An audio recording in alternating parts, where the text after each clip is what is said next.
दुर्गा मैया की जय। नवदुर्गा महारानी की जय। प्रथम शैलपुत्री मैया की जय। अथ कीलकम्। ओम अश्री श्री कीलक मंत्रस्य स्यु ऋषि अनुष्टुप छंदः श्री महासरस्वती देवता श्री जगदम्बा प्रीत्यर्थम सप्तशती पाठांगत्वेन जपे विनियोगा। ओम नमश्चंडिकाय। मार्कंडेय उवाच।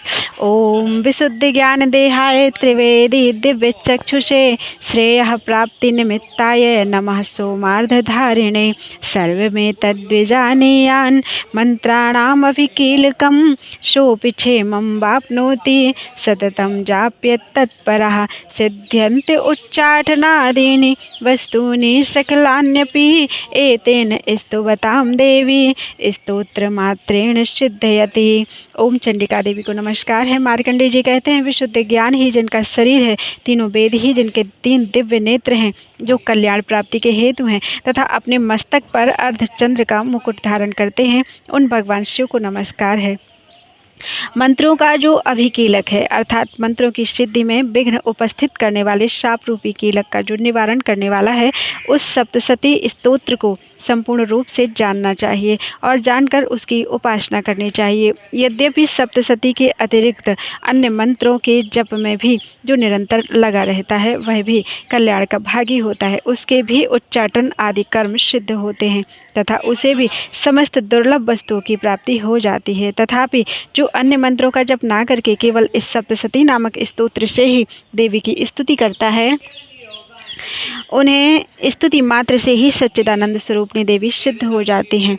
न मंत्रो नौषधम तत्र न किंचिदपि विद्यते बिना जाप्येन सिद्धयेत सर्वमुच्चाटनादिकं समग्राण्यपि सिद्धयन्ति लोकशङ्कामिमां हरः कृत्वा निमन्त्रयामास सर्वमेवमिदं शुभं स्तोत्रं वै चण्डिकायास्तु तच्च गुप्तं चकार सः समाप्तेर्न च पुण्यस्य तां यथावन्नियन्त्रणाम् सोऽपि क्षेमं वाप्नोति सर्वमेवं न संशयः कृष्णायां व चतुर्दश्यां अष्टम्यां व समाहितः। उन्हें अपने कार्य की सिद्धि के लिए मंत्र, औषधि तथा अन्य किसी साधना के उपयोग की आवश्यकता नहीं रहती। बिना जप के ही उनके उच्चाटन आदि समस्त आविचारिक कर्म सिद्ध हो जाते हैं। इतना ही नहीं, उनकी संपूर्ण अभीष्ट वस्तुएं भी सिद्ध होती हैं। लोगों के मन में यह शंका थी कि जब केवल सप्तशती की उपासना से अथवा सप्तशती को छोड़कर अन्य मंत्रों की उपासना से भी समान रूप से सब कार्य सिद्ध होते हैं, तब इनमें श्रेष्ठ कौन सा साधन है। लोगों की इस शंका को सामने रखकर भगवान शंकर ने अपने पास आए हुए जिज्ञासुओं को समझाया कि यह सप्तशती नामक संपूर्ण स्तोत्र ही सर्वश्रेष्ठ एवं कल्याणमय है। तदनंतर भगवती चंडिका के सप्तशती नामक स्तोत्र को महादेवी ने गुप्त कर दिया। सप्तशती के पाठ से जो पुण्य प्राप्त होता है उसकी कभी समाप्ति नहीं होती, किंतु अन्य मंत्रों के जपजन्य पुण्य की समाप्ति हो जाती है। अतः भगवान शिव ने अन्य मंत्रों की अपेक्षा जो सप्तशती की ही श्रेष्ठता का निर्णय किया, उसे यथार्थ ही जानना चाहिए। अन्य मंत्रों का जप करने वाला पुरुष भी यदि सप्तशती के स्तोत्र और जप का अनुष्ठान कर ले तो वह भी पूर्ण रूप से ही कल्याण का भागी होता है, इसमें तनिक भी संदेह नहीं है। जो साधक कृष्ण पक्ष की चतुर्दशी अथवा अष्टमी को एकाग्रचित्त होकर भगवती की सेवा में अपना सर्वस्व समर्पित कर देता है और फिर उसे प्रसाद रूप से ग्रहण करता है, उसी पर भगवती प्रसन्न होती हैं।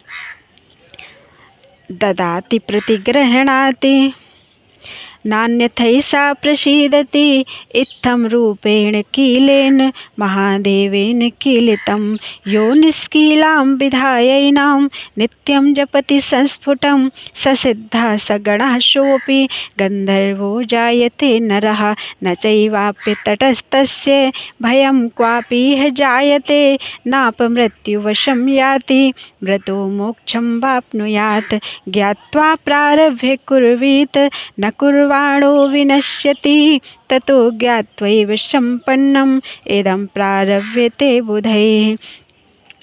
अन्यथा उनकी प्रसन्नता नहीं होती। इस प्रकार सिद्धि के प्रतिबंधक रूप कील के द्वारा महादेव जी ने इस स्तोत्र को कीलित कर रखा है। जो पूर्वोक्त रीति से निष्कीलन करके इस सप्तशती स्तोत्र का प्रतिदिन स्पष्ट उच्चारण पूर्वक पाठ करता है, वह मनुष्य सिद्ध हो जाता है, वही देवी का पार्षद होता है और वही गंधर्व भी होता है। सर्वत्र विचरने रहने पर भी विचरते रहने पर भी इस संसार में उसे कहीं भी भय नहीं होता। वह अपमृत्यु के वश में नहीं पड़ता तथा देह त्यागने के अनंतर मोक्ष प्राप्त कर लेता है। अतः कीलन को जानकर उसका परिहार करके ही सप्तशती का पाठ आरंभ करें। जो ऐसा नहीं करता उसका नाश हो जाता है। इसलिए कीलक और निष्कीलन का ज्ञान प्राप्त करने पर ही यह स्तोत्र निर्दोष होता है और विद्वान पुरुष इस निर्दोष स्तोत्र का ही पाठ आरंभ करते हैं। स्त्रियों में सौभाग्यादिच्च यत्किंचित् दृश्यते ललनाजने तत्सर्वं तत्प्रसादेन तेन जाप्यमिदं शुभं। शनैस्तु जाप्यमानेऽस्मिन् स्तोत्रे सम्पत्तिरुच्चिकैः भवत्येव समग्रापि ततः प्रारभ्यमेव तत् ऐश्वर्यं यत्प्रसादेन सौभाग्यारोग्यसम्पदः शत्रुहानिपरो मोक्षः स्तूयते सा न किं जनैः। स्त्रियों में जो कुछ भी सौभाग्य आदि दृष्टिगोचर होता है वह सब देवी के प्रसाद का ही फल है। अतः इस कल्याणमय स्तोत्र का सदा जप करना चाहिए। इस स्तोत्र का मंद स्वर से पाठ करने पर स्वल्प फल की प्राप्ति होती है और उच्च स्वर से पाठ करने पर पूर्ण फल की सिद्धि होती है। अतः उच्च स्वर से ही इसका पाठ आरंभ करना चाहिए। जिनके प्रसाद से ऐश्वर्य, सौभाग्य, आरोग्य, संपत्ति, शत्रुनाश तथा मोक्ष की, परम मोक्ष की भी सिद्धि होती है, उन कल्याणमयी जगदम्बा की स्तुति मनुष्य क्यों नहीं करते। बोलो वृंदावन बिहारी लाल की जय।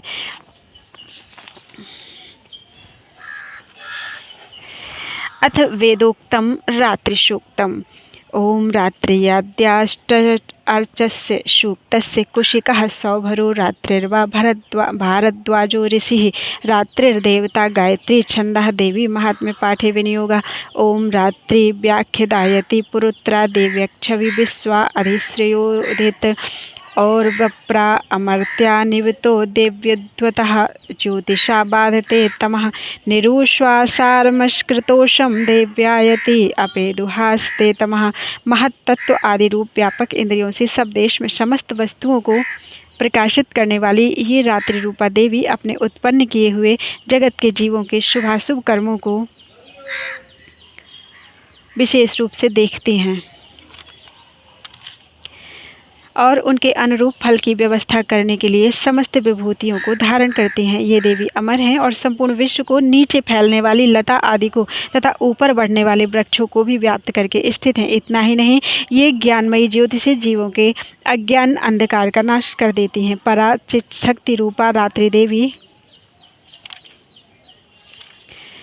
आकर अपनी बहन ब्रह्म विद्यामयी उषा देवी को प्रकट करती हैं, जिससे अविद्यामय अंधकार स्वतः नष्ट हो जाता है।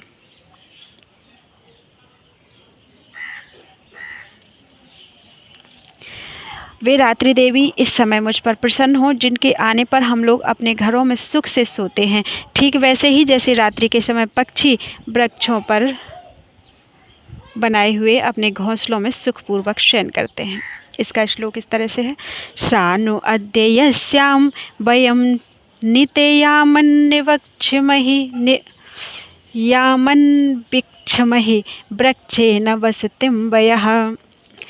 ठीक वैसे ही जैसे रात्रि के समय पक्षी वृक्षों पर बनाए हुए अपने घोंसलों में सुखपूर्वक शयन करते हैं। निग्रामासो अवीक्षत निपद्वन्तो निपक्षिणः निशेनास चिद अर्थिनः यावया वृक्यं व्रकं यवै स्तेन मूर्मे अथा न सुतराभो उपमापेऽपि सत्तमः कृष्णं व्यक्तमस्थित उसृणेव यातये उपतेगा इवाकरं वृष्णेव तुहितर्दिव रात्रिस्तोमं न जिज्ञुषे। उस करुणामयी रात्रि देवी के अंक में संपूर्ण ग्रामवासी मनुष्य, पैरों से चलने वाले गाय घोड़े आदि पशु, पंखों से उड़ने वाले पक्षी एवं पतंग आदि किसी प्रयोजन से यात्रा करने वाले पथिक और बाज आदि भी सुखपूर्वक सोते हैं। हे रात्रिमयी चित शक्ति, तुम कृपा करके वासनामयी वृकी तथा पापमय वृक को हमसे अलग करो, काम आदि तस्कर समुदाय को भी दूर हटाओ, तदनंतर हमारे लिए सुखपूर्वक तरने योग्य हो जाओ, मोक्षदायिनी एवं कल्याणकारिणी बन जाओ। हे उषा, हे रात्रि की अधिष्ठात्री देवी, सब ओर फैला हुआ यह अज्ञानमय काला अंधकार मेरे निकट आ चुका है। तुम इसे ऋण की भांति दूर करो। जैसे धन देकर अपने भक्तों के ऋण दूर करती हो, उसी प्रकार ज्ञान देकर इस अज्ञान को भी हटा दो। हे रात्रि देवी, तुम दूध देने वाली गौ के समान हो। मैं तुम्हारे समीप आकर स्तुति आदि से तुम्हें अपने अनुकूल करता हूँ। परम व्योम स्वरूप परमात्मा की पुत्री, तुम्हारी कृपा से मैं काम आदि शत्रुओं को जीत चुका हूँ। तुम स्तोम की भांति मेरे इस हविष्य को ग्रहण करो। अथ तंत्रोक्तम रात्रि सूक्तम। बोलो दुर्गा मैया की जय। ओम विश्वेश्वरीं जगद्धात्रीं स्थिति संहार कारिणीं निद्रां भगवतीं विष्णुर अतुलां तेजसः प्रभु। ब्रह्मोवाच त्वं स्वाहा त्वं स्वधा त्वं हि वसटकारः स्वरात्मिका सुधा त्वमक्षरे नित्यं नित्ये त्रिधा मात्रात्मिका स्थिता अर्धमात्रा स्थिता नित्या यानुच्चार्या विशेषतः त्वमेव संध्या सावित्री त्वं देवी जननी परा त्वयैतद्धार्यते विश्वं त्वयैत सृज्यते जगत् त्वयैतत्पाल्यते देवी त्वमत्स्यन्ते च सर्वदा विसृष्टौ सृष्टिरूपा त्वं स्थितिरूपा च पालने तथा संहर्तिरूपान्ते जगतोश्च जगन्मये। महाविद्या महामाया महामेधा महास्मृतिः महामोहा च भवति महादेवी महासुरी प्रकृतिस्त्वं च सर्वस्य गुणत्रय विभाविनी कालरात्रिर्महारात्रिर्मोहरात्रिश्च दारुणा त्वं श्री त्वं ईश्वरी त्वं ह्रीस्त्वं बुद्धिबोधलक्षणा लज्जा पुष्टिस्तथा तुष्टिस्त्वं शान्तिः शान्तिरेव च। खड्गनी शूलिनी घोरा गदिनी चक्रिणी तथा शंखिनी चापिनी बाण भुषुंडी परिघायुधा सौम्या सौम्यतरा शेष सौम्येभ्यस्त्वति सुंदरी परापराणां परमा त्वमेव परमेश्वरी। यच्च किंचित् क्वचिद् वस्तु सत्सद्वाखिलात्मिके तस्य सर्वस्य या शक्तिः सा त्वं किं स्तूयसे तदा यया त्वया जगत् सृष्टा जगत्पात्यति यो जगत् सोऽपि निद्रावशं नीतः कस्त्वां स्तोतु महेश्वरी। विष्णुः शरीरग्रहण महमीशान एव च कार्यस्तास्ते यतोस्तस्त्वां कः स्तोतुं शक्तिमान् भवेत्। सा त्वमित्थं प्रभावैः स्वैरुदारैर्देवी संस्तुता मोहयेतौ दुराधर्षा वसुरौ मधुकैटभौ प्रबोधं च जगत्स्वामी नीयतामच्युतो लघु बोधश्च क्रियतामस्य हन्तुमेतौ महासुरो। इति रात्रि सूक्तम। इसका अर्थ नहीं दिया गया है। श्री दिव्य अथर्व शीर्षम। ओम सर्वै वै देवादेवीमुपतस्थु काशित्वं महादेवीति शाब्रवीत अहं ब्रह्मस्वरूपिणी मत्तः प्रकृतिपुरुषात्मकं जगत् शून्यं च।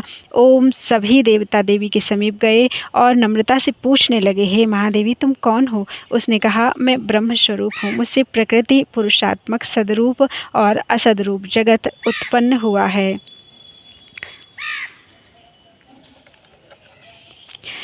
अहम आनंदानंदौ अहम आनंदा अनानंदौ अहम विज्ञान अविज्ञाने अहम ब्रह्मा ब्रह्मणि वेदितव्ये अहम पंचभूतान्य पंचभूतानि अहम अखिलं जगत् वेदोहम विद्या अहम अविद्या अहम अजाहम अनजा अहम अधश्च ऊर्ध्वं च तिर्यक् च अहम रुद्रेभिर्वसुभिश्चरामि अहम आदित्यऋतविश्वदेवैः अहम मित्रा वरुणाबुभौ बिभर्मि अहम इंद्राग्नि अहम अश्विनाबुभौ अहम सोमं त्वष्टारं पूषणं भगं दधामि अहम विष्णुम उरुक्रमं ब्रह्मांडमुत प्रजापतिं दधामि। मैं आनंद और आनंद स्वरूपा हूँ। मैं आनंद और अनानंद स्वरूपा हूँ। मैं विज्ञान और अविज्ञान रूपा हूँ, अवश्य जानने योग्य ब्रह्म और अब्रह्म भी मैं ही हूँ, पंचीकृत और अपंचीकृत महाभूत भी मैं ही हूँ, यह सारा दृश्य जगत मैं ही हूँ, वेद और अवेद मैं ही हूँ, विद्या और अविद्या भी मैं, अजा और अनजा अर्थात प्रकृति और उससे भिन्न भी मैं, नीचे ऊपर अगल बगल भी मैं ही हूँ। मैं रुद्रों और वसुओं के रूप में संचार करती हूँ, मैं आदित्यों और विश्व देवों के रूप में फिरा करती हूँ, मैं मित्र और वरुण दोनों का, इंद्र एवं अग्नि का और दोनों अश्विनी कुमारों का भरण पोषण करती हूँ। मैं सोम, त्वष्टा, पूषा और भग को धारण करती हूँ। त्रैलोक्य को आक्रांत करने के लिए विस्तीर्ण पादक्षेप करने वाले विष्णु, ब्रह्मदेव और प्रजापति को मैं ही धारण करती हूँ। अहम दधामि द्रविणम हविष्मते सुप्राप्ये यजमानाय सुन्वते, अहम राष्ट्रे संगमनि वशूनां चिकित्सु प्रथमा यज्ञियानाम्, अहम सुवे पितर्मस्य मूर्धन्मम यो निरश्वन्तः समुद्रे य एवं वेद सदैवीं सम्पदाम् आपनोति ते देवा अब्रुवन् नमो देव्यै महादेव्यै शिवायै सततं नमः। नमः प्रकृतै भद्रायै नियताः प्रणताः स्मताम्, तामग्निर्वर्णां तपसा ज्वलन्तीं वैरोचनीं कर्मफलेषु जुष्टां, दुर्गां देवी शरणं प्रपद्याम् अहे असुरान्नासयित्र्यै ते नमः। देवीं वाचमजनयन्त देवास्तां विश्वरूपा पशवो वदन्ति, सा नो मद्रेशमूर्जं दुहाना धेनुर्वागश्मानुपसुष्टुतैतु। देवों को उत्तम हवि पहुँचाने वाले और सोमरस निकालने वाले यजमान के लिए हविर द्रव्यों से युक्त धन धारण करती हूँ मैं, और संपूर्ण जगत की ईश्वरी उपासकों को धन देने वाली ब्रह्मरूप और यज्ञार्हों में अर्थात यजन करने योग्य देवों में मुख्य हूँ। मैं आत्मस्वरूप पर आकाश आदि निर्माण करती हूँ। मेरा स्थान आत्मस्वरूप को धारण करने वाली बुद्धि वृत्ति में है। जो इस प्रकार जानता है वह दैवी संपत्ति लाभ करता है। तब उन देवों ने कहा, देवी को नमस्कार है। बड़े बड़ों को अपने अपने कर्तव्य में प्रवृत्त करने वाली कल्याणकर्ती को सदा नमस्कार है। गुण साम्य वस्थारूपिणी मंगलमयी देवी को नमस्कार है। नियम युक्त होकर हम उन्हें प्रणाम करते हैं। उन अग्नि के से वर्ण वाली, ज्ञान से जगमगाने वाली, दीप्तिमती, कर्मफल प्राप्ति के हेतु सेवन की जाने वाली दुर्गा देवी की हम शरण में हैं। असुरों का नाश करने वाली देवी तुम्हें नमस्कार है। प्राण रूप देवों ने जिस प्रकाशमान बैखरी वाणी को उत्पन्न किया उसे अनेक प्रकार के प्राणी बोलते हैं। वह कामधेनु तुल्य, आनंददायक और अन्न तथा बल देने वाली बाघ रूपिणी भगवती उत्तम स्तुति से संतुष्ट होकर हमारे समीप आए। कालरात्रिं ब्रह्म स्तुतां वैष्णवीं स्कंदमातरं, सरस्वतीं अदितिं दक्ष दुहितरं नमामः पावनां शिवां। महालक्ष्मी च विद्महे सर्वशक्त्यै च धीमहि तन्नो देवी प्रचोदयात्। अदितिर्हि जनिष्ठ दक्ष या दुहिता तौ, तां देवां अन्वजायन्त भद्रा अमृतबन्धवाः। कामो योनिः कमला वज्रपाणिर्गुहा सा, मातिर्श्वाभ्रमिन्द्रः पुनर्गुहा सकला मायया च पुरुषैसा विश्वमातादिविद्योम। एषात्मशक्ति एषा विश्वमोहिनी पाशांकुश धनुर्बाणधरा एषा श्री महाविद्या य एवं वेद सा शोकम तरति। काल का विनाश करने वाली वेदों द्वारा स्थित हुई विष्णु शक्ति, स्कंद माता अर्थात शिव शक्ति, सरस्वती अर्थात ब्रह्म शक्ति, देव माता अदिति और दक्ष कन्या अर्थात सती, पापनाशनी कल्याणकारिणी भगवती को हम प्रणाम करते हैं। हम महालक्ष्मी को जानते हैं और उन सर्वशक्ति स्वरूपिणी को का ही ध्यान करते हैं। वह देवी हमें उस विषय में ज्ञान ध्यान में प्रवृत्त करें। हे दक्ष, आपकी जो कन्या अदिति हैं वे प्रसूता हुई और उनके मृत्यु रहित कल्याणमय देव उत्पन्न हुए। काम अर्थात का, योनि अर्थात ये ए से एड़ी ए, योनि अर्थात ए, कमला अर्थात ई, वज्रपाणी अर्थात वज्रपाणी इंद्र अर्थात ला, गुहा ह्रीम हा सा वर्ण, मातरिश्वा वायु अर्थात का, अभ्र अर्थात हा, इंद्र अर्थात ला, पुनः गुहा अर्थात ह्रीम, सा का ला वर्ण और माया ह्रीम। यह सर्वात्मिका जगन्माता की मूल विद्या है और वह ब्रह्म रूपिणी है। शिव शक्ति भेद रूप रूपा ब्रह्म विष्णु शिवात्मिका सरस्वती लक्ष्मी गौरी रूपा अशुद्ध मिश्र शुद्धोपासनात्मिका समरशीभूत शिव शक्त्यात्मक ब्रह्म स्वरूप का निर्विकल्प ज्ञान देने वाली सर्वतत्वात्मिका महात्रिपुर सुंदरी, यही इस मंत्र का भावार्थ है। यह मंत्र सब मंत्रों का मुकुटमणि है और मंत्र शास्त्र में पंचदशी आदि श्री विद्या के नाम से प्रसिद्ध है। इसके 6 प्रकार के अर्थ अर्थात भावार्थ, वाच्यार्थ, संप्रदायार्थ, लौकिकार्थ, रहस्यार्थ और तत्वार्थ नित्य षोडशी कारणव ग्रंथ में बताए गए हैं। इसी प्रकार बरिवस्या रहस्य आदि ग्रंथों में इसके और भी अनेक अर्थ दिखाए गए हैं। श्रुति में भी ये मंत्र इस प्रकार से अर्थात क्वचित स्वरूपोच्चार, क्वचित लक्षणा और लक्षित लक्षणा से और कहीं वर्ण के पृथक पृथक अवयव दर्शाकर जानबूझकर विशृंखल रूप से कहे गए हैं। इससे यह मालूम होगा कि ये मंत्र कितने गोपनीय और महत्वपूर्ण हैं। ये परमात्मा की शक्ति हैं, ये विश्व मोहिनी हैं, पाश, अंकुश, धनुष और बाण धारण करने वाली हैं। ये श्री महाविद्या है, जो ऐसा जानता है वह सुख को पार कर जाता है। नमस्ते अस्तु भगवती मातरश्मान पाहि सर्वतः सैसाष्टो बसवः सैसेकादश रुद्राः सैसा द्वादशादित्याः सैसा विश्वे देवाः सोमपा अशोमपाश्च सैसा यातुधाना असुरा रक्षांसि पिशाचा यक्षाः सिद्धाः सैसा सत्वरजस्तमांसि सैसा ब्रह्म विष्णु रुद्र रूपिणी सैसा प्रजापतीन्द्र मनवः सैसा ग्रह नक्षत्र ज्योतिषी कलाकाष्ठादि काल रूपिणी तामहं प्रणौमि नित्यं पापापहारिणीं देवीं भुक्तिमुक्तिप्रदायिनीं अनन्तां विजयां शुद्धां शरण्यां शिवदां शिवां। भगवती तुम्हें नमस्कार है माता, सब प्रकार से हमारी रक्षा करो। मंत्र दृष्टा ऋषि कहते हैं वही ये अष्ट बसु हैं, वही ये एकादश रुद्र हैं, वही ये द्वादश आदित्य हैं, वही ये सोमपान करने वाले और सोमपान न करने वाले विश्वदेव हैं, वही ये यातुधान अर्थात एक प्रकार के राक्षस, असुर, राक्षस, पिशाच, यक्ष और सिद्ध हैं, वही ये सत्वरजतम है, वही ये ब्रह्मा विष्णु रुद्र रूपणी है, वही ये प्रजापति इंद्र मनु है, वही ये ग्रह नक्षत्र और तारे हैं, वही कलाकाष्ठादि काल रूपिणी है। उन पाप नाश करने वाली, भोग मोक्ष देने वाली, अंतरहित, विजयाधिष्ठात्री, निर्दोष, शरण लेने योग्य, कल्याणदात्री और मंगल रूपिणी देवी को हम सदा प्रणाम करते हैं। वियदीकार संयुक्तं भीतिहोत्र समन्वितं अर्थेन्दुलसितं देव्या बीजं सर्वार्थ साधकम् एवमेकाक्षरं ब्रह्म यतयः शुद्धचेतसः ध्यायन्ति परमानन्दमया ज्ञानाम्बुराशरया वाङ्माया ब्रह्मसुस्तस्मात् षष्ठं वक्त्रसमन्वितं सूर्यो वाम स्रोतबिन्दु संयुक्तष्टा तृतीयकः नारायणेन सम्मिश्रो वायुश्चाधरयुक्ततः विच्छेन वार्णकोर्णः स्यान्महदानन्ददायकः ह्रतपुण्डरीकमध्यस्थां प्रातः सूर्यसमप्रभां पाशाङ्कुशधरां सौम्यां वरदाभयहस्तकाम्।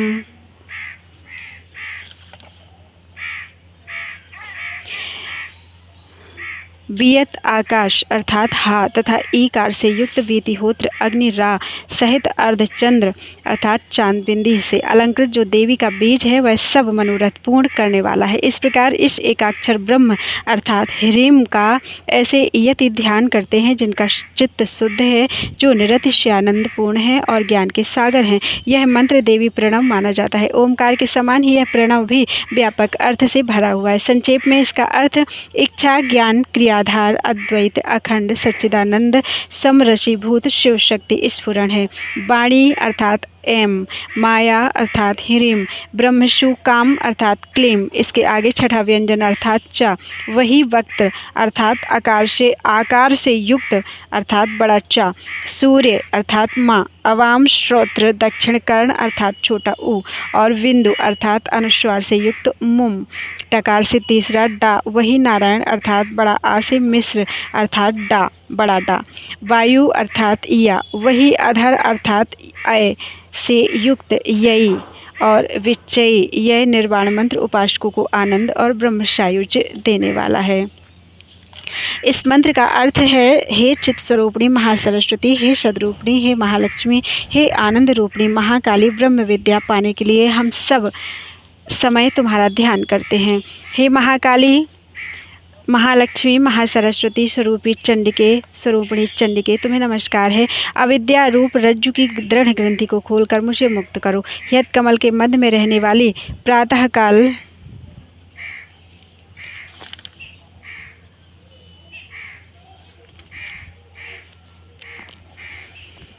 प्रातःकालीन सूर्य के समान प्रभा वाली, पाश और अंकुश धारण करने वाली, मनोहर रूप वाली, वरद और अभय मुद्रा धारण किए हुए हाथों वाली, 3 नेत्रों से युक्त रक्त वस्त्र परिधान करने वाली और कामधेनु के समान भक्तों के मनोरथ पूर्ण करने वाली देवी को मैं भजता हूँ।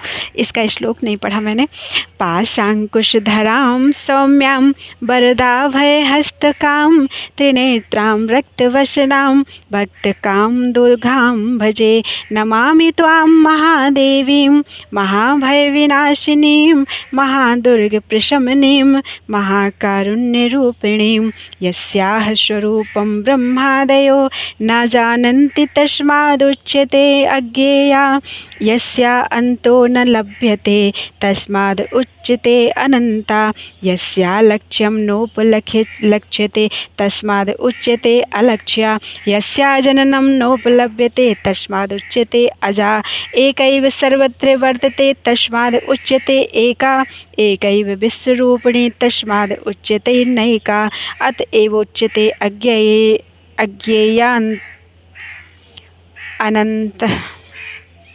अज्ञेयानंता लक्ष्याजैका नैकेति। मंत्राणां मातृका देवी, शब्दानां ज्ञानरूपिणी, ज्ञानानां चिन्मायातीता, शून्यानां शून्य साक्षिणी, यस्याः परतरं नास्ति सैसा दुर्गा प्रकीर्तिता। तां दुर्गां दुर्गमां देवी दुराचार विघातिनीं नमामि भवभीतोऽहं संसारार्णवतारिणीम्।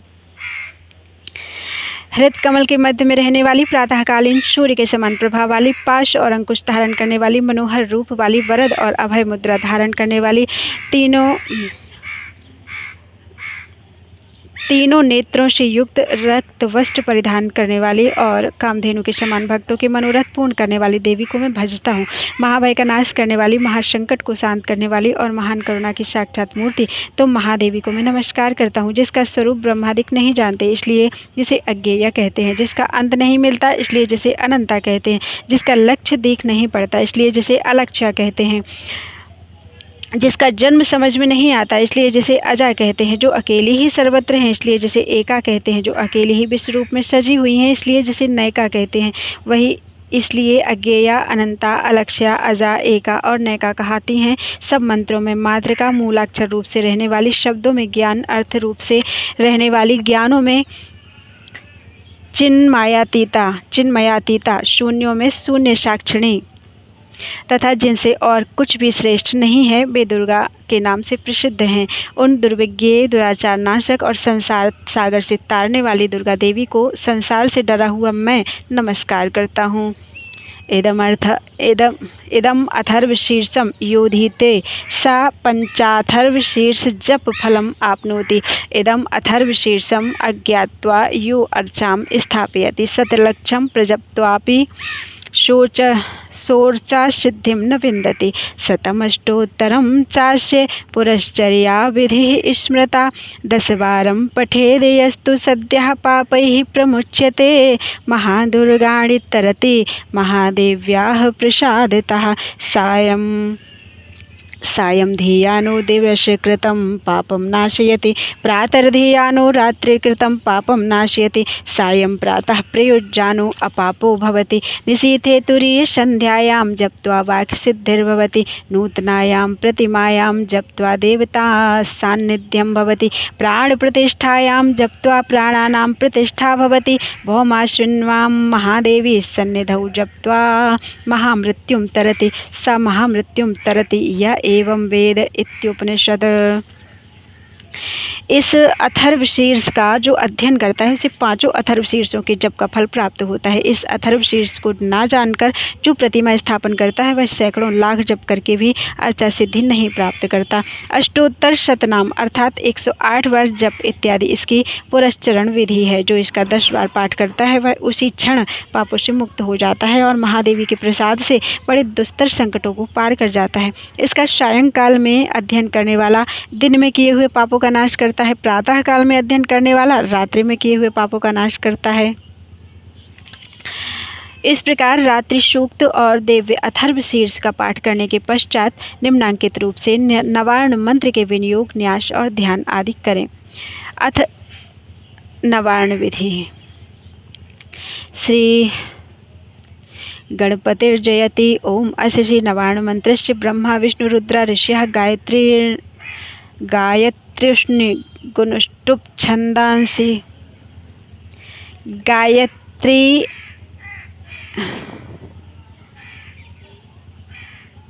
गायत्र्युष्णि अनुष्टुभ छंदांसि श्री महाकाली महालक्ष्मी महासरस्वत्यो देवताः ऐं बीजम ह्रीं शक्ति क्लीं कीलकम श्री महाकाली महालक्ष्मी महासरस्वती प्रीत्यर्थे जपे विनियोगा। इसे पढ़कर जल गिराएं। नीचे लिखे न्यास वाक्यों में से एक एक का उच्चारण करके दाहिने हाथ की अंगुलियों से क्रमशः सिर, मुख, हृदय, गुदा, दोनों चरण और नाभि इन अंगों का स्पर्श करें। ऋष्यादिन्यासः। ब्रह्मा विष्णु रुद्र ऋषिभ्यो नमः शिरसि गायत्रीष्णुग अनुष्टुप छंदोभ्यो नमः मुखे महाकाली महालक्ष्मी महासरस्वती देवताभ्यो नमः हृदय ऐं बीजाय नमः गुह्ये ह्रीं शक्तये नमः पादयो क्लीं कीलकाय नमः नाभौ ओम ऐं ह्रीं क्लीं चामुंडाय बिच्चये। इस मूल मंत्र से हाथों की शुद्धि करके करन्यास करें। करन्यासः। करन्यास में हाथ की विभिन्न अंगुलियों, हथेलियों और हाथ के पृष्ठभाग में मंत्रों का न्यास किया जाता है। इसी प्रकार अंगन्यास में हृदय आदि अंगों में मंत्रों की स्थापना होती है। मंत्रों को चेतन और मूर्तिमान मानकर उन अंगों का नाम लेकर उन मंत्रमय देवताओं का ही स्पर्श और वंदन किया जाता है। ऐसा करने से पाठ या जप करने वाला स्वयं मंत्रमय होकर मंत्र देवताओं द्वारा सर्वथा सुरक्षित हो जाता है। उसके बाहर भीतर की शुद्धि होती है, दिव्य बल प्राप्त होता है और साधना निर्विघ्नता पूर्वक पूर्ण तथा परम लाभदायक होती है। ओम ऐं अंगुष्ठाभ्याम नमः। दोनों हाथों की तर्जनी अंगुलियों से दोनों अंगूठों का स्पर्श करना। ओम ह्रीं तर्जनीभ्याम नमः। दोनों हाथों के अंगूठों से दोनों तर्जनी उंगलियों का स्पर्श। ओम क्लीं मध्यमाभ्याम नमः। अंगूठों से मध्यमा अंगुलियों का स्पर्श। ओम चामुंडायै अनामिकाभ्याम नमः। अनामिका अंगुलियों का स्पर्श। ओम बिच्चये कनिष्ठिकाभ्याम नमः। कनिष्ठिका अंगुलियों का स्पर्श। ओम रैं ह्लीं क्लीं चामुंडायै बिच्चये करतल कर पृष्ठाभ्याम नमः। हथेलियों और उनके पृष्ठभागों का परस्पर स्पर्श। हृदयादिन्यास। इसमें दाहिने हाथ की पांचों उंगलियों से हृदय आदि अंगों का स्पर्श किया जाता है। ओम हृदयाय नमः। दाहिने हाथ की पांचों उंगलियों से हृदय का स्पर्श। ओम ह्रीं सिर से स्वाहा सिर का स्पर्श। ओम क्लीं शिखायै बसठ शिखा का स्पर्श। ओम चामुंडाय कवचाय हम दाहिने हाथ की अंगुलियों से बाएं कंधे का और बाएं हाथ की अंगुलियों से दाहिने कंधे का एक साथ ही स्पर्श करें। ओम विच्छेद नेत्रत्रयाय बसठ दाहिने हाथ की अंगुलियों के अग्रभाग से दोनों नेत्रों और ललाट के मध्य भाग का स्पर्श। ओम रैं ह्रीं क्लीं चामुंडाय बिच्चये अस्त्राय फट। यह वाक्य पढ़कर दाहिने हाथ को सिर के ऊपर से बाईं ओर से पीछे ले जाकर दाईं ओर से ले आएं और तर्जनी तथा मध्यमा अंगुलियों से बाएं हाथ की हथेली पर ताली बजाएं। निम्नांकित अक्षरन्यासः। निम्नांकित वाक्यों को पढ़कर क्रमशः शिखा आदि का दाहिने हाथ की अंगुलियों से स्पर्श करें। ओम ऐं नमः शिखायाम। ओम ह्रीं नमः दक्षिण नेत्रे। ओम क्लीं नमः वाम नेत्रे। ओम चाम नमः दक्षिण कर्णे। ओम मुम नमः वाम कर्णे। ओम डाम नमः दक्षिण नासापुटे। ओम ऐं नमः वाम नासापुटे। ओम बिम नमः मुखे। ओम चैं नमः गुह्ये। इस प्रकार न्यास करके मूल मंत्र से 8 बार व्यापक दोनों हाथों द्वारा सिर से लेकर पैर तक के सब अंगों का स्पर्श करें। फिर प्रत्येक दिशा में चुटकी बजाते हुए न्यास करें। दिङ्न्यासः ॐ ऐं प्राच्यै नमः ॐ ऐं आग्नेयै नमः ॐ ह्रीं दक्षिणायै नमः ॐ ह्रीं नैऋत्यै नमः ॐ क्लीं प्रतीच्यै नमः ॐ क्लीं वायव्यै नमः ॐ चौमुण्डायै उदीच्यै नमः ॐ चौमुण्डायै ईशान्यै नमः ॐ ऐं ह्रीं क्लीं चौमुण्डायै विच्चै ऊर्ध्वायै नमः ॐ ह्रीं क्लीं चौमुण्डायै विच्चै भूम्यै नमः। ध्यानम खड्गं चक्रगदेषु चापपरिघाच्छूलम्बुसुण्डीं शिरः शङ्खं सन्दधतीं करैस्त्रिनयनां सर्वाङ्गभूषावृतां नीलाश्यामद्युतिमास्य पाददशकां सेवे महाकालिकां यामस्तौतश्वपिते हरौ कमलजो हन्तुं मधुं कैटभम् अक्षस्त्रकपरशुं गदेषु कुलिशं पद्म्यं धनुष्कुण्डिकां दण्डं शक्तिमसिं च चर्म जलजं घण्टां सुराभाजनं शूलं पाशसुदर्शने च दधतीं हस्तैः प्रसन्नाननां सेवे सैरभमर्दनीमिह महालक्ष्मीं सरोजस्थितां घण्टाशूलहलानि शङ्ख मुसले चक्रं धनुः सायकं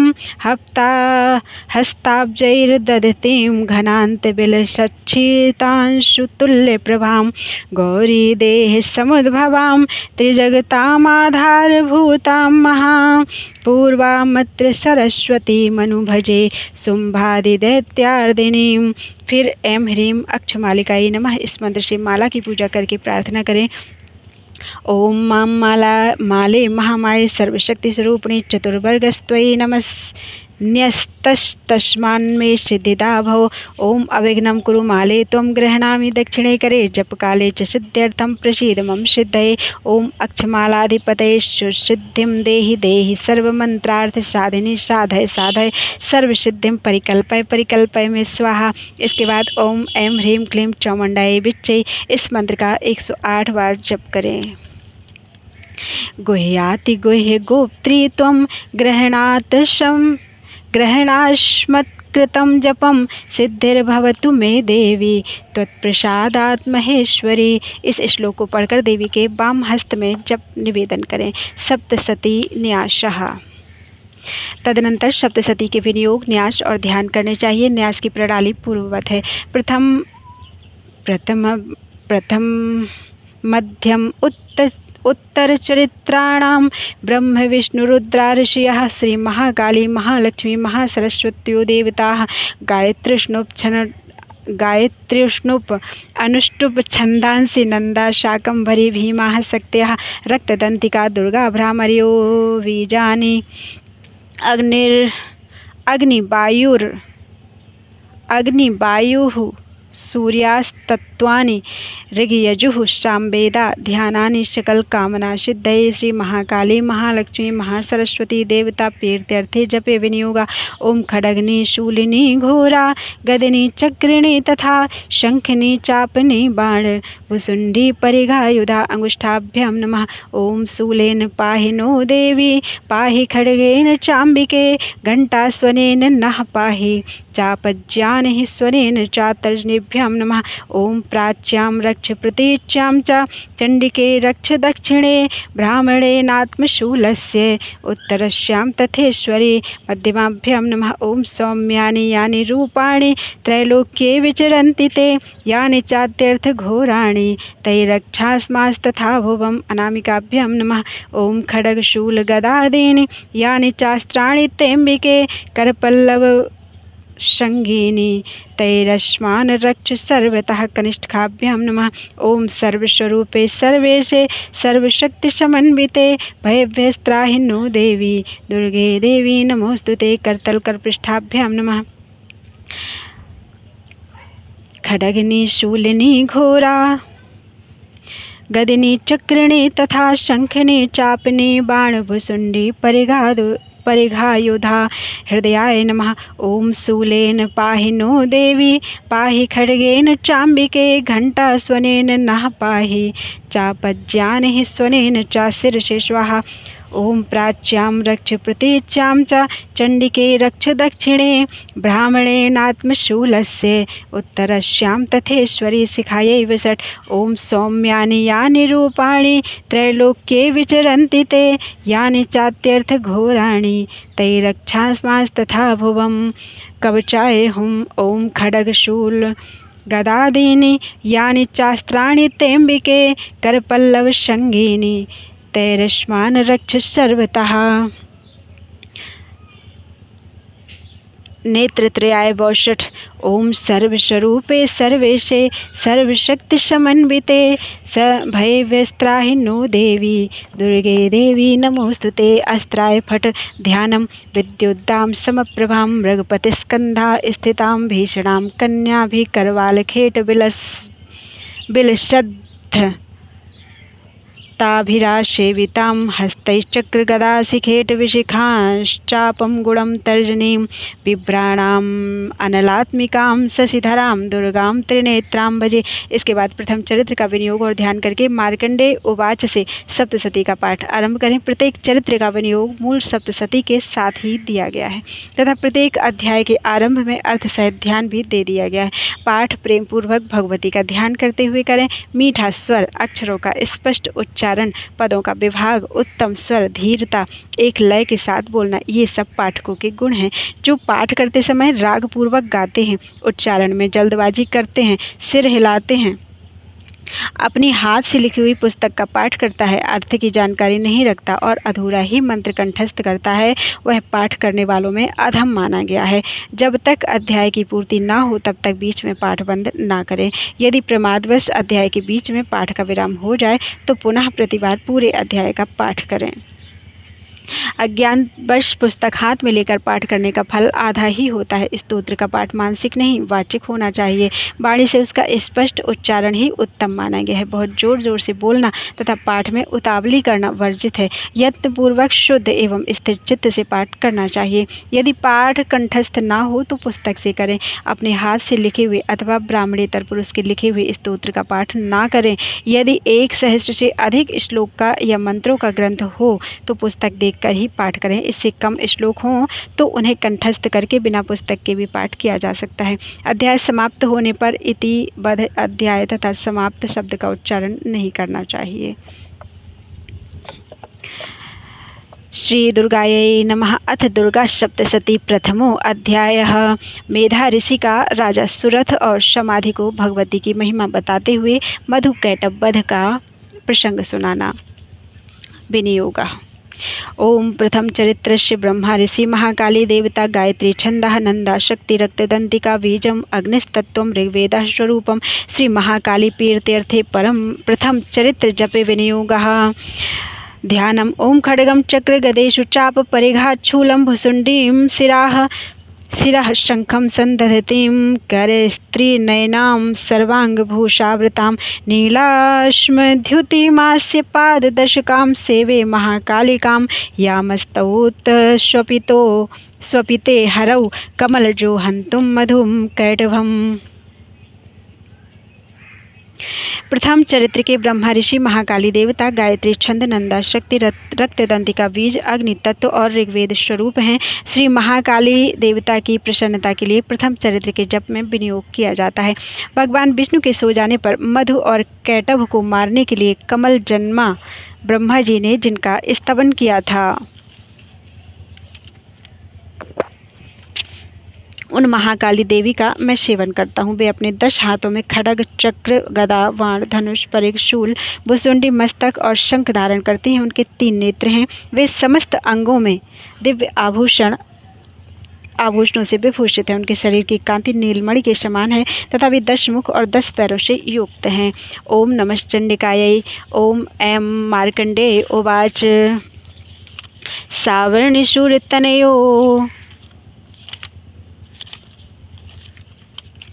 श्रावणी सूर्यतनयो यो मनुः कथ्यते अष्टमः निशामय तदुत्पत्तिं विस्ताराद्गदतो मम महामायानुभावेन यथा मनवन्तराधिपः स बभूव महाभागः श्रावणस्तनयो रवेः स्वारोचिषे अन्तरे पूर्वं चैत्रवंशसमुद्भवः सुरथो नाम राजा भूत समस्ते क्षितिमण्डले तस्य पालयतः सम्यक् प्रजापुत्राणि पौरुषान् बभूवुः शत्रवो भूपा कोला विध्वंसिनस्तदा। मार्कंडेय जी बोले, सूर्य के पुत्र श्रावणी जो 8वें मनु कहे जाते हैं, उनकी उत्पत्ति की कथा विस्तार पूर्वक कहता हूँ, सुनो।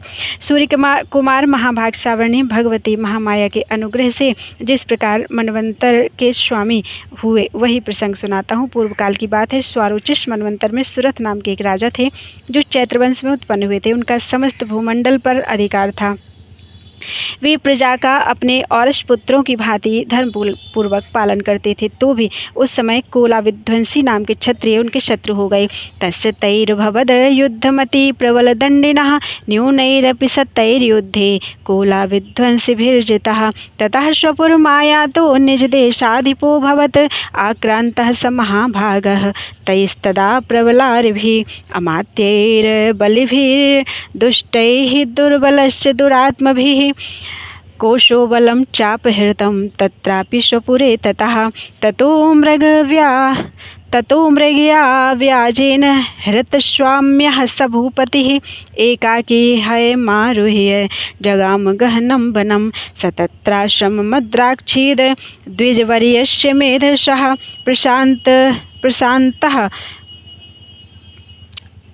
प्रशान्तस्वापादाकीर्णं मुनिशिष्योपशोभितं। राजा सुरथ की दंड नीति बड़ी प्रबल थी। उनका शत्रुओं के साथ संग्राम हुआ। यद्यपि कोला विध्वंसी संख्या में कम थे तो भी राजा सुरथ युद्ध में उनसे परास्त हो गए। तब वे युद्धभूमि से अपने नगर को लौट आए और केवल अपने देश के राजा होकर रहने लगे। समूची पृथ्वी से अब उनका अधिकार जाता रहा, किंतु वहाँ भी उन प्रबल शत्रुओं ने उस समय उन महाभाग राजा सुरथ पर आक्रमण कर दिया। राजा का बल क्षीण हो चला था, इसलिए उनके दुष्ट बलवान एवं दुरात्मा मंत्रियों ने वहाँ उनकी राजधानी में भी राजकीय सेना और खजाने को हथिया लिया। सुरथ का प्रभुत्व नष्ट हो चुका था, इसलिए वे शिकार खेलने के लिए बहाने घोड़े पर सवार होकर वहाँ से अकेले ही एक घने जंगल में चले गए। वहाँ उन्होंने विप्रवर मेधा मुनि का आश्रम देखा, जहाँ कितने ही हिंसक जीव अपनी स्वाभाविक हिंसा वृत्ति छोड़कर परम शांत भाव से रहते थे। मुनि के बहुत से शिष्य उस वन की शोभा बढ़ा रहे थे।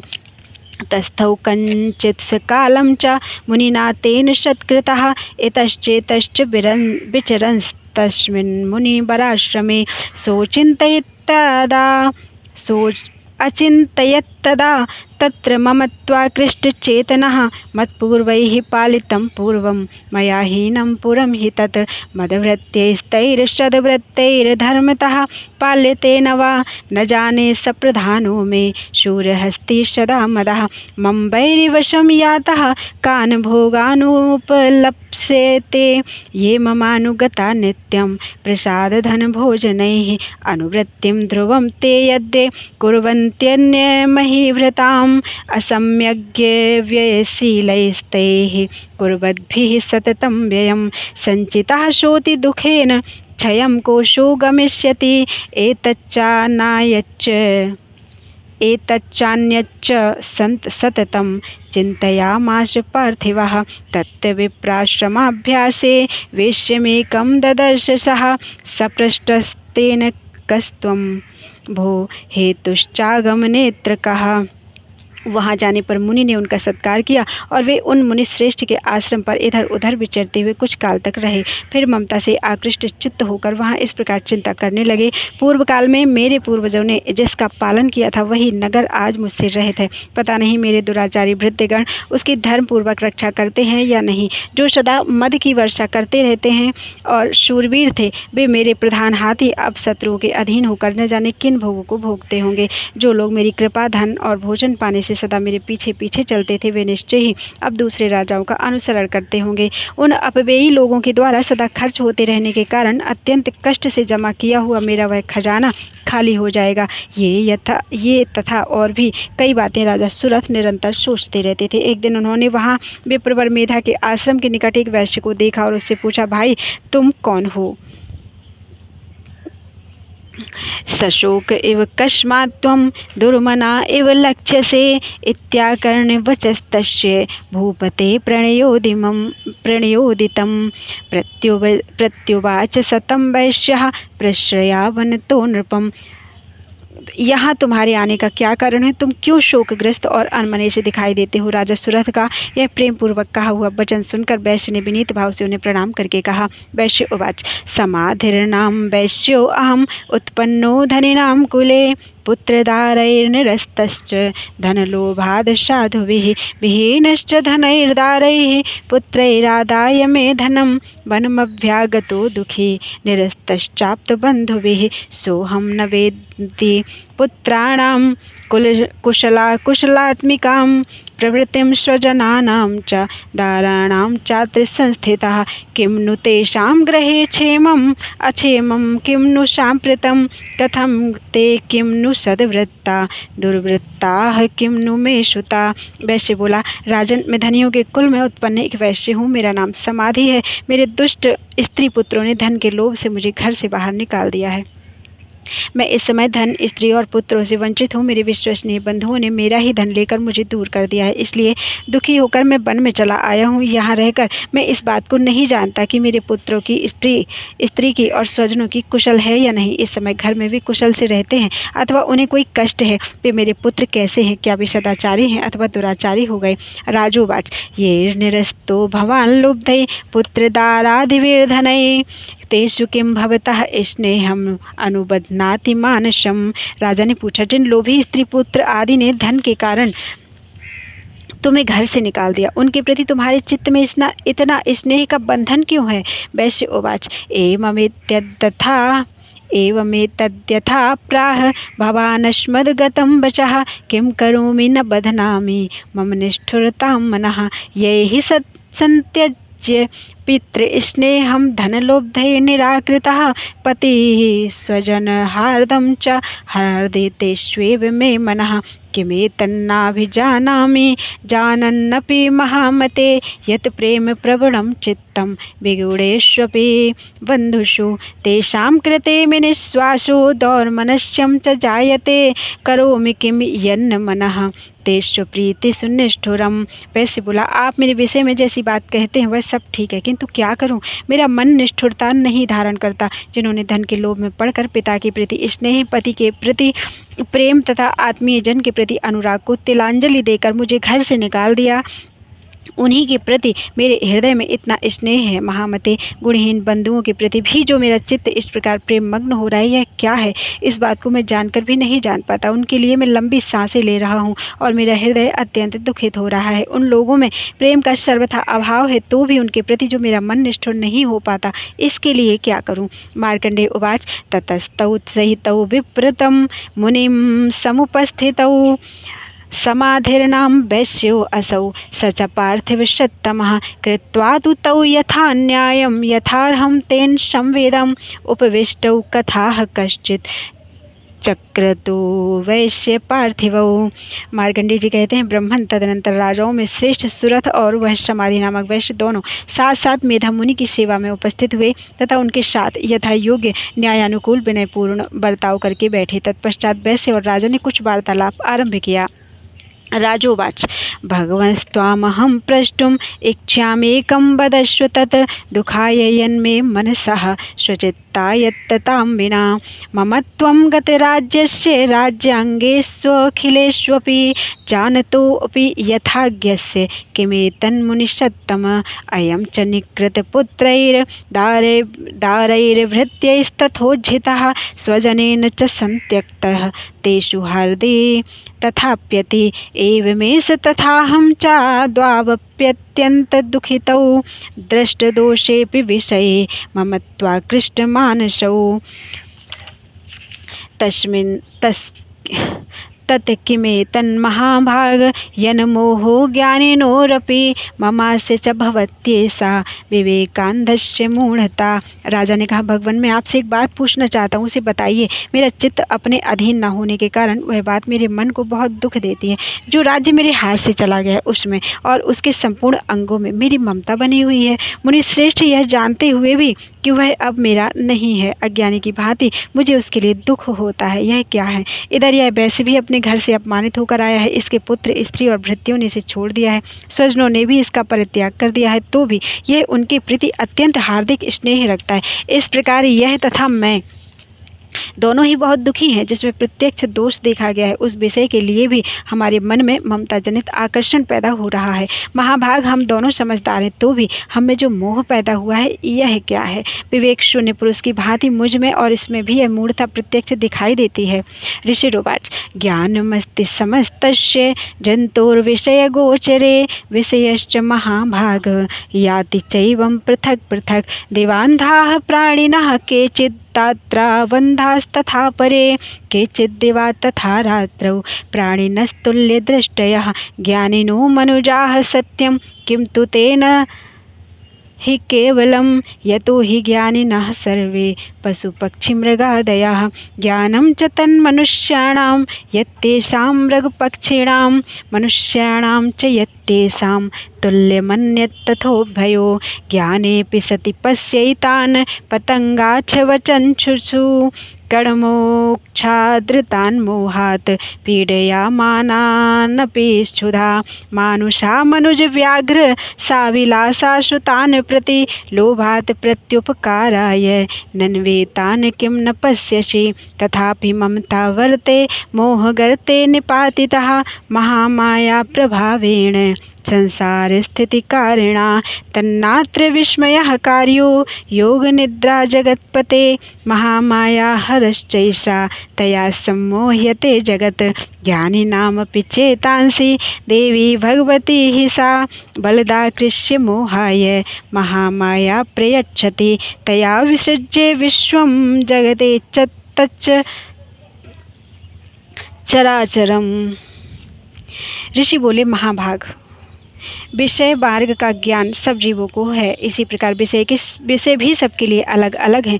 कुछ प्राणी दिन में नहीं देखते और दूसरे रात में नहीं देखते, तथा कुछ जीव ऐसे हैं जो दिन और रात्रि में बराबर ही देखते हैं। ठीक है कि मनुष्य समझदार होते हैं, किंतु केवल वे ही ऐसे नहीं होते। पशु पक्षी और मृग आदि सभी प्राणी समझदार होते हैं। मनुष्यों की समझ भी वैसी ही होती है जैसी उन मृग और पक्षियों की होती है, तथा जैसी मनुष्यों की होती है वैसी ही उन मृग पक्षी आदि की भी होती है। यह तथा अन्य बातें भी प्रायः दोनों में समान ही है। समझ होने पर भी इन पक्षियों को तो देखो, ये स्वयं भूख से पीड़ित होते हुए भी मोहबस बच्चों की चोंच में कितने चाव से अन्न के दाने डाल रहे हैं। नरश्रेष्ठ, क्या तुम नहीं देखते? ये मनुष्य समझदार होते हुए भी लोभवश अपने किए हुए उपकार का बदला पाने के लिए पुत्रों की अभिलाषा करते हैं। यद्यपि उन सब में समझ की कमी नहीं है, तथापि वे संसार की स्थिति बनाए रखने वाले भगवती महामाया के प्रभाव द्वारा ममतामय भंवर से युक्त मोह के गहरे गर्त में गिराए गए हैं।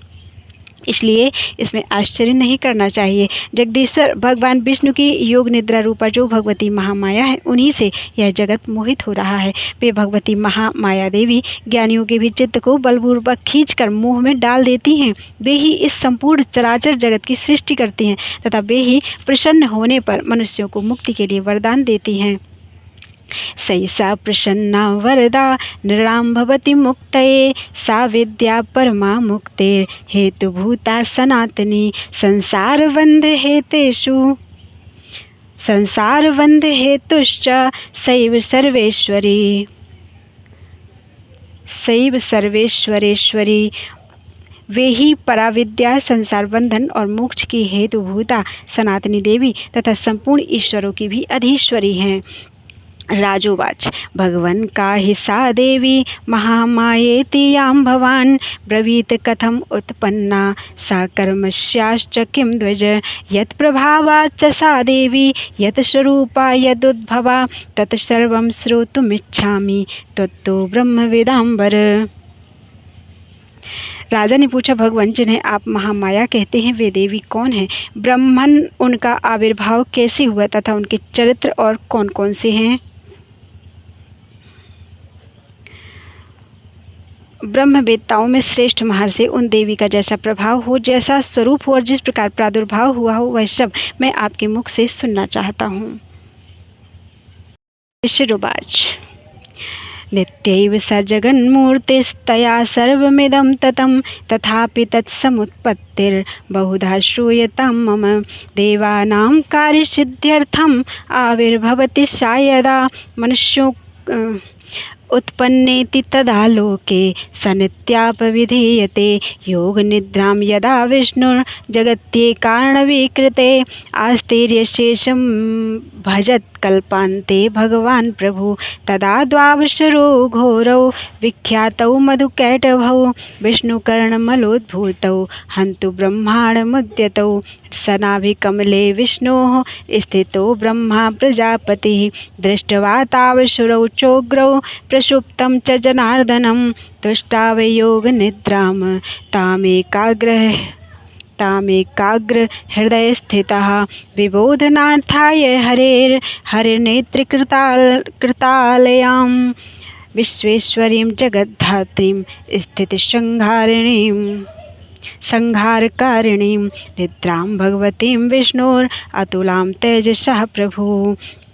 ऋषि बोले, राजन, वास्तव में तो वे देवी नित्य स्वरूपा ही हैं। संपूर्ण जगत उन्हीं का रूप है तथा उन्होंने समस्त विश्व को व्याप्त कर रखा है। तथापि उनका प्राकट्य अनेक प्रकार से होता है, वह मुझसे सुनो। यद्यपि वे नित्य और अजन्मा हैं, तथापि जब देवताओं का कार्य सिद्ध करने के लिए प्रकट होती हैं, उस समय लोक में उत्पन्न हुई कहलाती हैं। कल्प के अंत में जब संपूर्ण जगत एकार्णव में निमग्न हो रहा है और सबके प्रभु भगवान विष्णु शेषनाग की सैया बिछाकर योग निद्रा का आश्रय लेकर सो रहे थे, उस समय उनके कानों के मैल से दो भयंकर असुर उत्पन्न हुए जो मधु और कैटभ नाम से विख्यात थे। वे दोनों ब्रह्मा जी का वध करने को तैयार हो गए। भगवान विष्णु के नाभि कमल में विराजमान प्रजापति ब्रह्मा जी ने जब उन दोनों भयानक असुरों को अपने पास पाया और भगवान को सोया हुआ देखा, तब एकाग्रचित्त होकर उन्होंने भगवान विष्णु को जगाने के लिए उनके नेत्रों में निवास करने वाली योग निद्रा का स्तवन किया, जो इस विश्व की अधीश्वरी, जगत को धारण करने वाली, संसार का पालन करने वाली और संहार करने वाली तथा तेजा स्वरूप भगवान विष्णु की अनुपम शक्ति हैं। उन्हीं भगवती निद्रा देवी की भगवान ब्रह्मा स्तुति करने लगे। ब्रह्मोवाच त्वं स्वाहा त्वं स्वधा त्वं हि वसटकारः स्वरात्मिका सुधा त्वमक्षरे नित्ये त्रिधा मात्रात्मिका स्थिता अर्धमात्रा स्थिता नित्या यानुच्चार्या विशेषतः त्वमेव संध्या सावित्री त्वं देवी जननी परा त्वयैत धार्यते विश्वं त्वयैत सृज्यते जगत् त्वयैत पाल्यते देवी त्वमत्स्यन्ते च सर्वदा विसृष्टौ सृष्टिरूपा त्वं स्थितिरूपा च पालने तथा संहरति रूपान्ते जगतो अस्य जगन्मये महाविद्या महामाया महामेधा महास्मृति महामोहा च भवति महादेवी महासुरी प्रकृतिस्त्वं च सर्वस्य गुणत्रय विभाविनी कालरात्रिर्महारात्रिर्मोहरात्रिश्च दारुणा त्वं श्रीस्त्वं ईश्वरी त्वं ह्रीस्त्वं बुद्धिबोधलक्षणा लज्जा पुष्टिस्तथा तुष्टिः त्वं शान्तिः शान्तिरेव च खड्गिनी शूलिनी घोरा गदिनी चक्रिणी तथा शंखिनी चापिनी बाणभुसुंडी परिगायुधा सौम्या सौम्यतरा शेषे सौम्येभ्यस्त्वतिसुन्दरी परापराणां परमा त्वमेव परमेश्वरी यच्च किञ्चित् त्वकच्चित् वस्तु सदसद्वाखिलात्मिके तस्य सर्वस्य या शक्तिः सा त्वं किं स्तूयसे तदा यया त्वया जगत्सृष्टा जगत्पात्यन्ति यो जगत् सोऽपि निद्रावशं नीतः कस्त्वां स्तोतुमहेश्वरः विष्णुः शरीरग्रहणमहमीशान एव च विष्णुः शरीरग्रहणम् अहमीशान एव च कारितास्ते यतो अतस्त्वां कः स्तोतुं शक्तिमान् भवेत् सा त्वामित्थं प्रभावैः स्वैरुदारैर्देवी संस्तुता मोहयेतौ दुराधर्षा वसुरो मधुकैटभौ प्रबोधं च जगत्स्वामी नीतामच्युतो लघु बोधश्च कृतामस्य हन्तुमेतौ महासुरो। ब्रह्मा जी ने कहा, देवी तुम ही स्वाहा, तुम ही स्वधा और तुम ही वसटकार हो। स्वर भी तुम्हारे ही स्वरूप हैं, तुम ही जीवनदायिनी सुधा हो। नित्य अक्षर प्रणव में अकार उकार मकार इन 3 मात्राओं के रूप में तुम ही स्थित हो तथा इन 3 मात्राओं के अतिरिक्त जो बिंद रूपा नित्य अर्धमात्रा हैं जिनका विशेष रूप से उच्चारण नहीं किया जा सकता, वह भी तुम ही हो। देवी तुम ही संध्या, सावित्री तथा परम जननी हो। देवी तुम ही इस विश्व ब्रह्मांड को धारण करती हो, तुमसे ही इस जगत की सृष्टि होती है, तुम ही से इसका पालन होता है और सदा तुम ही कल्प के अंत में सबको अपना ग्रास बना लेती हो। जगन्मयी देवी, इस जगत की उत्पत्ति के समय तुम सृष्टि रूपा हो, पालन काल में स्थिति रूपा हो तथा कल्पांत के समय संहार रूप धारण करने वाली हो। तुम ही महाविद्या, महामाया, महामेधा, महास्मृति, महामोह रूपा महादेवी और महासुरी हो। तुम ही तीनों गुणों को उत्पन्न करने वाली सबकी प्रकृति हो। भयंकर कालरात्रि, महारात्रि और मोहरात्रि भी तुम ही हो। तुम ही श्री, तुम ही ईश्वरी, तुम ही ह्री और तुम ही बोध स्वरूपा हो। तुम ही बुद्धि हो, लज्जा, पुष्टि, तुष्टि, समा, शांति और क्षमा भी तुम ही हो। तुम खड्ग धारणी, शूल धारणी, घोर रूपा तथा गदा, चक्र, शंख और धनुष धारण करने वाली हो। बाण, भुषुंडी और परिघ ये भी तुम्हारे अस्त्र हैं। तुम सौम्य और सौम्यतर हो। इतना ही नहीं, जितने भी सौम्य एवं सुंदर पदार्थ हैं उन सब की अपेक्षा तुम अत्यधिक सुंदरी हो। पर और अपर सबसे परे रहने वाली परमेश्वरी तुम ही हो। सर्वस्वरूपे देवी, कहीं भी सत असत रूप जो कुछ वस्तुएं हैं और उन सब की जो शक्ति है वह तुम ही हो। ऐसी अवस्था में तुम्हारी स्तुति क्या हो सकती है। जो इस जगत की सृष्टि, पालन और संहार करते हैं उन भगवान को भी जब तुमने निद्रा के अधीन कर दिया है, तब तुम्हारी स्तुति करने में यहाँ कौन समर्थ हो सकता है। मुझको, भगवान शंकर को तथा भगवान विष्णु को भी तुमने ही शरीर धारण कराया है, अतः तुम्हारी स्तुति करने में शक्ति किसमें है। देवी तुम तो अपने इन उदार प्रभावों से ही प्रशंसित हो। ये जो दोनों दुर्धर्ष असुर मधु और कैटव, इनको मोह में डाल दो और जगदीश्वर भगवान विष्णु को शीघ्र ही जगा दो। साथ ही इनके भीतर इन दोनों महान असुरों को मार डालने की बुद्धि उत्पन्न कर दो। ऋषिर उवाच एवं स्तुता तदा देवी तामसी तत्र वेधशा विष्णोः प्रबोधनार्थाय निहन्तुं मधुकैटभौ नेत्रास्य नासिका बाहुर्हृदयेभ्यस्तथोरसः निर्गम्य दर्शने तस्थौ ब्रह्मणो व्यक्तजन्मनः उत्तस्थौ च जगन्नाथस्तया मुक्तो जनार्दनः एकार्णवे अहिशयनात् ततः सददर्शे च तौ मधुकैटभौ दुरात्मानवतिवीर्यपराक्रमौ क्रोधरक्ते क्षणाबत्तुं ब्रह्माणं जनितोद्यमौ समुत्थाय ततस्ताभ्यां युयुधे भगवान् हरि पंचवर्षसहस्राणि बाहुप्रहरणो विभुः तावप्यतिबलोन्मत्तौ महामाया विमोहितौ उक्तवन्तौ वरौष्मत्तौ ब्रियतामिति केशवम्। ऋषि कहते हैं, राजन, जब ब्रह्मा जी ने वहाँ मधु और कैटव को मारने के उद्देश्य से भगवान विष्णु को जगाने के लिए तमोगुण की अधिष्ठात्री देवी योग निद्रा की इस प्रकार स्तुति की, तब वे भगवान के नेत्र, मुख, नासिका, बाहु, हृदय और वक्षस्थल से निकलकर अव्यक्त जन्मा ब्रह्मा जी की दृष्टि के समक्ष खड़ी हो गई। योग निद्रा से मुक्त होने पर जगत के स्वामी भगवान जनार्दन उस एकार्णव के जल में शेषनाग की सैया से जाग उठे। फिर उन्होंने उन दोनों असुरों को देखा। वे दुरात्मा मधु और कैटव अत्यंत बलवान तथा पराक्रमी थे और क्रोध से लाल आंखें किए ब्रह्मा जी को खा जाने के लिए उद्योग कर रहे थे। तब भगवान श्रीहरि ने उठकर उन दोनों के साथ 5000 वर्षों तक केवल बाहु युद्ध किया। वे दोनों भी अत्यंत बल के कारण उन्मत्त हो रहे थे। इधर महामाया ने भी उन्हें मोह में डाल रखा था, इसलिए वे भगवान विष्णु से कहने लगे, हम तुम्हारी वीरता से संतुष्ट हैं, तुम हम लोगों से कोई वर मांगो।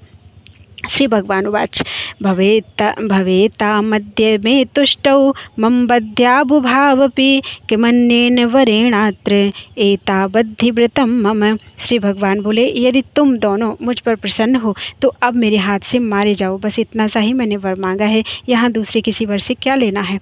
ऋषिरुवाच वंचिताभ्यमिति तदा सर्वम् आपोमयं जगत् विलोक्यताभ्यां गदितो भगवान कमलेक्षणः आवां जहिनयत्रोर्वी सलिलेन परिप्लुता। ऋषि कहते हैं, इस प्रकार धोखे में आ जाने पर जब उन्होंने संपूर्ण जगत में जल ही जल देखा, तब कमल नयन भगवान से कहा, जहाँ पृथ्वी जल में डूबी हुई ना हो, जहाँ सूखा स्थान हो, वहीं हमारा वध करो। ऋषिरुवाच तथेत्युक्ता भगवता शंख चक्र गदावृता कृत्वा चक्रेण वैच्छिन्ने जघने शिरसि तयोः एवमेषा समुत्पन्ना ब्रह्मणा संस्तुता स्वयं प्रभावमस्या देव्यास्तु भूयः शृणु वदामि ते। ऐं ओम इति श्री मार्कंडेय पुराणे सावर्णिके मन्वन्तरे देवी महात्म्ये मधुकैटभवधूनां प्रथमो अध्याय। बोलो दुर्गा मैया की जय। अर्थ पढ़ दूँ।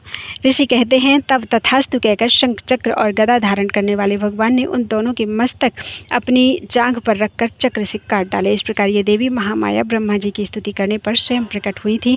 अब पुनः तुमसे उसके प्रभाव का वर्णन करता हूँ, सुनो। इस प्रकार से मार्कंडेय पुराण में सावर्णिक मनवंतर की कथा के अंतर्गत देवी महात्म्य में मधुकैटभ नामक पहला अध्याय पूरा हुआ। बोलो वृंदावन बिहारी लाल की जय। बोलो दुर्गा मैया की जय। शैलपुत्री मैया की जय। दुर्गा महारानी की जय।